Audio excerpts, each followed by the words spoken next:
and not be just solely Baylor faithful as we sit in our Lake C Strunk and RG3 jerseys. Right. But how can you make a case? Is there a case that says Jared Butler will win the Naismith Player of the Year trophy over Luka Garza? Read me Jared Butler's That's so stats. tough because I love Jared Butler. You can't just look at the stats. Jared Butler. Well, then what do you look at? I think it's hard to look past The these player. stats. Yeah, you look at the player. You watched the player. I know, but obviously. the stats aren't that comparable. Have you watched Luka Garza? Luka Garza's Yeah, of averaging course. 27 a game. Jared Butler's averaging 17. Yeah. And I get that stats don't mean everything, but when they don't at all. when there's that much disparity between the two, it's really hard for me to be like Jared Butler should be player of the year. I think he's great. I think he's the most valuable player in the Big 12, probably the most valuable player for sure for Baylor. But I mean, Baylor doesn't ask Jared Butler to go score 27 a game. Exactly. If Luka Garza's not scoring 26 a game, then Iowa's not even True. remotely competitive. True. In my mind, you're making the case for Jared Butler right now. How so? Okay. Let me put it like this. Take Jared Butler away from Baylor, and Baylor still is a Sweet 16 team. Yes. Maybe Elite For Eight. sure. We've seen Take that. Luka We've seen Garza that. away from Iowa, they're maybe a round of 32 team. Yeah, exactly. That's an argument for Jared Butler in my You opinion. think so? Why? Because Jared Butler has a bunch of other weapons on his team. His team isn't just dishing the ball to him and he's taking over the game every game or else they don't win. That's why his stat line is lower than Luka Garza. Not bad. Yeah. Jared Butler had no one else on his team like Luka Garza does. I mean, I think he'd be 30 a night. Yeah, I mean, he probably could be. Like, no one's saying Jared Butler But Luka couldn't Garza do has that. size, man. Luka Garza's got insane size. 6'11", 265, averaging 9 rebounds a game, effectively an assist a half, and 26 and a half, 27 points. That's stupid. Those numbers are stupid.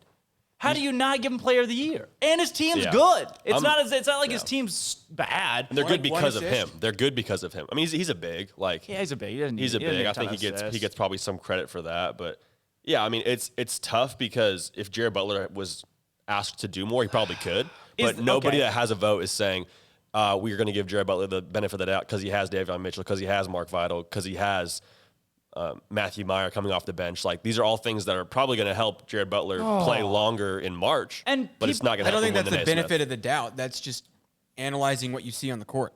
I don't think anyone's going to look that deep when you see 10 points more a game. Well, then Unfortunately. that's What's more impressive? Jared Butler's 2.5 steals per game or Luka Garza's almost 2 blocks per game?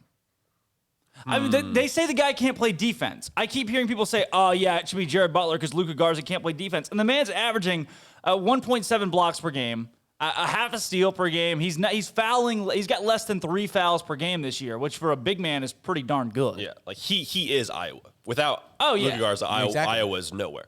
But so I think it's hard to say Jared Butler should get more credit because his team's good. Like, I think it's hard to say he could do this when he hasn't done it, right? Like, he hasn't put the same numbers up that Luka Garza has. If you had to make a case for Jared Butler, though, I think Armstrong's going to help us with this one because it sounds like Armstrong's pretty passionate about it. Yeah. Reserve Louisiana, 6'3", 195 junior Jared Butler. What is your case that says Jared Butler is the National Player of the Year? me. Yeah. Yeah. You seem passionate about it. I like to get your take. I think you bring something good to the You're table. smart. Well, I think you can't divorce the player from the team. Okay. And that's what y'all are doing. You're just simply looking at how does the player exist as if he exists in a vacuum. Players don't exist in vacuums. They have teams around them. And Jared Butler is an extremely selfless player who plays on a just absolutely stacked team that has 4 incredible guards. And that accounts, I think, for his lack of stats. It's hard for me to not divorce him from the team when it is a strictly individual award. Like, Baylor will make a deeper run than Iowa if everything goes their way. Like, if all things being equal, Baylor's probably going to make a deeper run than Iowa in the tournament. And that'll be Baylor's award. That'll be what Jared Butler cares about more, obviously. Yeah, for sure. But yeah, it's hard for me not to be so individualistic. It is an if it's individual player. award, you know? Right. It's not the It's Heisman an individual Trophy. award. It's not the Heisman Trophy. Heisman Trophy goes to the best player on the best team, typically. But the Naismith Award, look at, didn't Trae Young win the Naismith? Did he? I don't know. I'm Did not Trae sure. Young end I'll up have winning the I have Naismith? to fact check that. I'm not I sure. don't think so. I would hope not. He's probably considered for it. He was up for it for sure. He was averaging what, like 30 plus a game. Guy was unbelievable. Oklahoma was pretty average. think Ben Simmons was even up for the Naismith at a certain point, and LSU missed the tournament. Yeah. Also, Ben Simmons was not. I don't know if he played very much in his college career. Did he? No. I think he was like considered though, wasn't he? Wasn't he at least like in the conversation for a minute? Maybe. I could see it. I just look at the history of the players. The last few. So Obi Toppin, obviously Zion, Jalen Brunson, Dayton. What did Dayton do last year? Yeah, see, I don't even know. I have no idea. Right. No idea. It doesn't go to the best player on the best team. I just don't. I mean, what is the case to for say? sure doesn't, obviously. Jared Butler, from a statistic standpoint, bam. Look at it. Like, you compare stats. Offensively, defensively, maybe Jared Butler's the better defensive player. I would agree with that. I like that take. But Luka Garza is not necessarily an awful defender. Yeah. He can be the best offensive player in the country, which I would say he is at 28 points or 27 points per game, and then 9 rebounds per game. And then maybe his defense is just average. Look, don't get me wrong. I agree with you. I think Luka Garza is the best player in college basketball right now and should win that award. But I take issue with y'all just yelling stats. Just stats. It's not just stats. It shouldn't be just stats. And maybe has become just stats, and that's a problem. That's what I'm saying. I like it. This on the text line says Jared is more well-rounded, better D. Look at what John Gassaway said. I think John is one of the writers that put in by the Numbears had tweeted something along the lines of, "Hey, Jared Butler should be national player or could be national player of the year." In the end of this, I think Jared Butler he's better rounded. He is well-rounded, even more so than Luka Garza. That said, I don't know if you could strip Luka Garza of that award strictly looking at what has been done on the court. And awards are tricky. Like Jared Butler, in my opinion, will have a longer, better career in the NBA than Luka Garza. But for the sake of this award, probably going to be Luka Garza based on his statistics and what he means to Iowa and what they ask him to do night in and night out. Because when you look at the numbers, because they definitely look at the numbers when it comes to the Naismith Award. Like they're definitely going to sit down and say, okay, what have they done stat wise? Like they're going to look at that and see that he has 10 more points a game and be like, Jared Butler, awesome player. He'll make a lot of money in the NBA. So will Luka Garza, but I think Jared Butler will be around longer. And I agree, more well-rounded, more complete basketball player. But Naismith's tough. Frank Kaminsky won the award in 2015. Remember who was really good that 2015 year? Kentucky. That whole Kentucky team was unflippin' believable. I think Kentucky had probably three players better than Frank Kaminsky. But the fact that they played together is why Frank Kaminsky won the award. That may be the same case for Jared Butler this year, where take away Davion Mitchell. And Jared Butler has, 5-6 more points per game. At least 20. Has 2 or 3 more assists per game. And not only that, he is the leader in assists in the Big 12 by a wide margin, if not for Davion Mitchell. But Davion Mitchell still plays for Baylor. You know, it's a hypothetical world where maybe if Jared Butler has one less guard, maybe he's down in Maceo Teague and has to take over more. Jared Butler, we have seen, he can take over a game. Oh, for sure. It's not that he is incapable of catching the basketball and nailing everything he needs to nail for Baylor to win. Yeah, when it's winning time, Jared Butler's your guy. Like, he's still the guy who's taking the last shot when things are in crunch time. Jared Butler's your guy. You're going to consistently. In 2015, sorry, I don't mean to go back to this. No, you're great. But in 2015 with Frank Kaminsky, that was the year Duke won. Yeah. And Wisconsin beat Kentucky in the Final Four. Okay, I was just clarifying. Yeah. I would say, but Kentucky was the best team in college basketball that season, in my opinion. I mean, Duke wins it, but there are years where the best team in college basketball does not win the national championship. Would you agree with that? Oh, absolutely. Right. What Roy Williams has said, like, to win a national championship in basketball, you have to be really good, but it also takes an insane amount of luck. Yeah. I think there was even bets that year, like Kentucky versus the field. Like Kentucky was just the Monstars that year and ended up getting beat, I think, in the Final Four by Wisconsin. Yeah, by Wisconsin. Kaminsky went 38-1 that season. Yeah. Just get hot at the right time. That's why we're like, hey, should Baylor lose before the tournament? That's a comparison you can look at. But I don't Frank Kaminsky, man, that season, I think Kentucky still got 2 or 3 players better than him, but he wins it because it's not a team award, it's an individual award. So I agree with you. I think that goes along with your take. We got Steven from Virginia on the Impact Health Labs call line. Steven from Virginia, you're on with Up Tempo. Hey, guys, I love those jerseys. Thank you. Thanks, Steve. Courtesy of Colt Barber, sponsored by Colt Barber. So I do want to say, before I say this, I want to start off and say that Luka Garza should be the National Player of the Year. Right now, where it stands, he's shooting almost 60% from the field, and that's ridiculous in itself. But I'd like to make a case for Jared Butler because I would like to start with the fact that he is the best player on the best team. And I'd also like to say that Jared Butler has shot 33% or better from three-point land in 14 of 17 games. He is consistent. His numbers may not be as good as Luka Garza, but I really think that we're on a crash course for a game of the century where Gonzaga and Baylor line up in the national championship game, a true 1-2, without either having lost a game. That'd be if that insane. happens, history needs to remember this as a USC-Texas game of the century like that Rose Bowl was. And if that's the case, then the players of the year should be littered with Gonzaga and Baylor players, and because history needs to remember how great these teams were. And history needs to give them credit, because I don't think you can take away from these teams and say, well, they did it during COVID. Doing it during COVID makes it even more impressive. The cream rose to the top in this college basketball season. The great teams were great because of their discipline, their maturity, their togetherness, their ability to make the basketball work. And that's why Gonzaga and Baylor are where they are. Baylor especially. Baylor is older than the Chicago Bulls. So if I think we get to a point, and I know voting stops at a certain point, but if we look at this realistically and say, we could get Gonzaga, Baylor, each undefeated for the national title, this is an all-time historic season. And Luka Garza is just going to be a footnote. You're going to say, well, he was the leading scorer, or he scored the most points in the country. And Luka Garza is a great player. He's a 4-year player. He's the whole eye of the Iowa team. But I really got to say, history has to remember how great these teams were. I really will be on that cause. Who's to say if Gonzaga and Baylor play earlier in the year, that game doesn't get canceled? Jared Butler goes for about 30. I don't know if it makes him the player of the year, but it has to move the needle a little bit. Would you agree? I would think so. And I think, we want that game to be rescheduled so bad, and we wish we had gotten that game. And, I feel like it's something like, how Charlie Brewer's relatives all played quarterback for Texas. It's just become something that they're going to bring up on every broadcast now. And at this point, all that we really have is that we're going to get an NCAA tournament with a true 1 and 2 seed, so that when these teams beat the teams that they should, they face each other.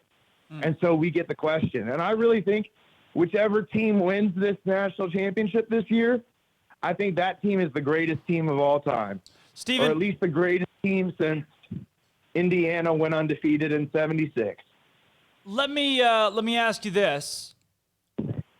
If Baylor loses to Gonzaga in the national championship game, how disappointed would you be?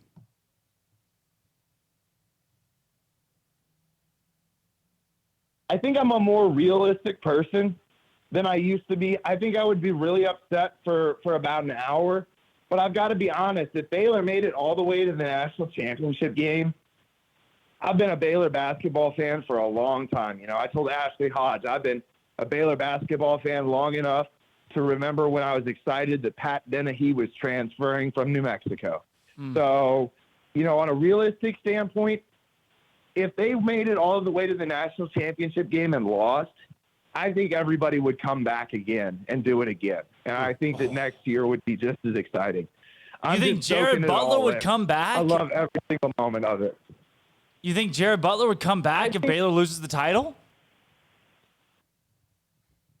I think if Jared Butler's doesn't get if I was Jared Butler and they told me that even though I was by far the best player in college basketball, that I was not going to be drafted in the top 20, I would come back to win a national championship. That's kind of where he and Maceo found themselves last year, is that they were probably going to be picked, but it wasn't going to be very high. And if that's the case, it's a lot more, you get a lot more publicity. It's a lot more fun to be on the number 1 basketball team in America than it is to be playing for the Sioux Falls, whatever they are, or to be playing in the G League. I think it's a lot more fun to be playing at Baylor at Farrell Center. Maybe come back next year. And maybe get for all a the couple of love these from the guys. fans with full stadium. I mean, for a couple of these guys, maybe, but Jared Butler's gone, and Davion Mitchell's gone. We're watching their last stretch of Big 12 play as we speak. There's a 0% chance Jared Butler comes back, in my opinion. I hope I'm wrong. I'd love to see him play again. There's Really? a small percent. Really? More than zero? More than zero. Zero is pretty low. Zero's Zero very is about low. as low as it gets. But That's true. Steven, Yeah. Bear games? I'd love some Bear games. Well, this question today comes from my incompetence, and that is the fact that I left my clothes, my laundry in the washing machine overnight. So as I researched this to find out if my clothes were ruined, I found out there's a huge rift on the internet of people that leave their laundry in the washer overnight. I'm not one of those people, Interesting, okay. but I am now. Sure. Steven, how long do you leave your clothes in the washer post-wash? So when I'm doing laundry, I have a pretty good system. I set out like a time in the week, and I get all my laundry done at that point, because if you leave your laundry in the washing machine wet for too long, Mildew. it will Yep. smell. Yep. And then, So I have always done it on a routine basis. so second question here, what is the worst movie of all time? Too The easy. worst movie of all time. Have y'all ever seen that movie, Mr. Magoo? Oh, I like the shop where he has the toy shop. Mr. Magoo was like a cartoon about this dude who's pretty much blind and Yep, I gets know into you- all these kind of tricky situations, but never knows he's in them because he can't see. And Disney made a movie with like Leslie Nielsen, and I thought it was really great when I was like 6 years old, but I turned it on a while ago, and that is the worst movie I have ever seen. So Wow. apologies to Leslie Nielsen. Because it's made for children. Wow. All right, thanks for your call, Steven. Later, guys. See you, Steve. I got it NBA on ESPN. Per ESPN, 2021 NBA mock draft pulled up here. Yeah, I was looking for that. Who is the number one pick in the 2021 NBA mock draft, you think, per ESPN?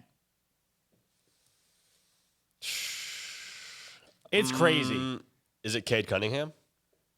I would. My guess would be Cade Cunningham too, or someone you've never heard of. It's Cade Cunningham. Really? It is Cade Cunningham. No kidding. I have not been that impressed.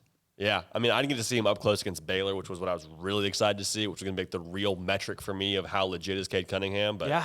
There's not a single player. I am older than every single one of these players until pick number 10. that's the worst. Gosh, time Yeah, flies been when there, you're getting older. That's kind of tough. insane. It's pretty whack. There's not a single player in the first round that's older than you. I now have how about that? Why am I not in the NBA? Because I'm 5'11" and can't shoot. But I actually have a rule now where I don't wear a jersey of someone that's younger than me. That's my new rule of thumb, and it's a pretty dark rule because it's getting harder and harder to find those jerseys. It's dark. Yikes. It's not cool. You got Cade Cunningham at 1, Evan Mobley from USC, then Jalen Green from the G League Ignite. Yeah. The whole like internship thing they're doing now. Yeah, like that's you get like super weird. New Balance intern. Jalen Suggs of Gonzaga is a top 5 pick here. Jalen Johnson of Duke, Keon Johnson of Tennessee, top 10. Sharif Cooper is at 9. Wow. Corey Kispert of Gonzaga is at 10. 2 Gonzaga players in the top 10. Where would you guess we find our first Baylor player? I'm gonna say Jared Butler's 17. 17, Jared Butler. 22. Jared Butler, 22. Jared Butler at 22. Where would you say you find your second Baylor Bear? Davion Mitchell. What do you think? Second round? I'm gonna say second round, was like gonna pick 36. 36? Yeah, second round. I don't know. Maybe even later Specific than that. picks. I don't know. Yeah. I'm gonna say 42 actually. 42, Davion Mitchell. It is pick number 30 where we find our first, 29, First one? I'm sorry, 29 where we find our first First Baylor one? Bear. Dang. Davion Mitchell Really? to the LA Clippers. Really? He's the first Baylor Bear. Yeah. What? Pick 29. Where's Jared Butler? Pick number 30 is where we find our second Baylor Bear right behind him, Jared Butler to the Los Angeles Lakers. That'd be crazy. That'd be awesome. LeBron Jared featuring Butler, Jared Butler would be a that good would be duo. insane. Dude, he has to. Okay, so if Baylor wins the Natty, they both have to skyrocket, right? Think about it. Grayson Allen, man. Grayson Allen was good at basketball, had solid stats, but he got old. And when you get old, Yeah. you don't get drafted. Yeah, I guess that's a thing too. Like if you are around in college basketball for like 2-3 seasons, there's probably a stigma that goes with that. No, You want to know what's maybe more insane than that? where's Luka Garza? 45. No way. To the Sacramento Kings. Luka Garza, 6'11" at number 45. It's because he's 22, man. That's what happens. You get old and you don't get drafted high. Sacramento's not a cool place either. So No. that sucks too for him. But Jared Butler's going to the Lakers, There we baby. go, baby. And flipping Davion to the Clippers. Little crosstown They're both in rivalry LA. right there.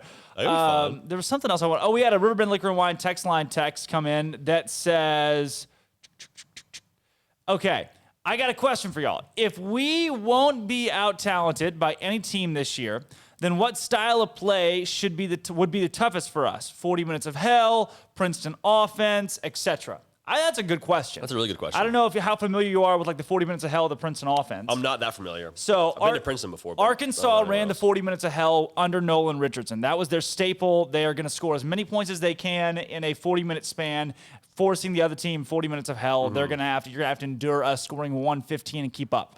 Then there's the Princeton offense, which is one of the most meticulous and just well thought out offense. It's so tough to learn. It is an art of an offense in basketball, and it takes a while to develop. So you may not be putting up 50, 60 points per game in the Princeton offense. What do you think? What's the pace of play that Baylor won't be able to put up with? What can one team do to stop Baylor? Assuming they won't be out-talented by somebody, I'm a little nervous if Baylor runs into a team that has just a bunch of trees. Like some bigs that can just dominate on the inside. Because Baylor has good bigs, right? But Mark Vital's, 6'5"? 6'5". He's thick, but he's 6'5". He's like kind of a big But for he Baylor. plays 7 foot. Yeah, he definitely does. He's a but brick wall. it's just tough when you get to a 7-footer that has a whole half foot on you. I think that could be really interesting for Baylor to see how they handle that. Obviously, Everyday John, Flo, great bigs, but are they going to match up well against elite bigs? I don't know. That makes me kind of nervous. How?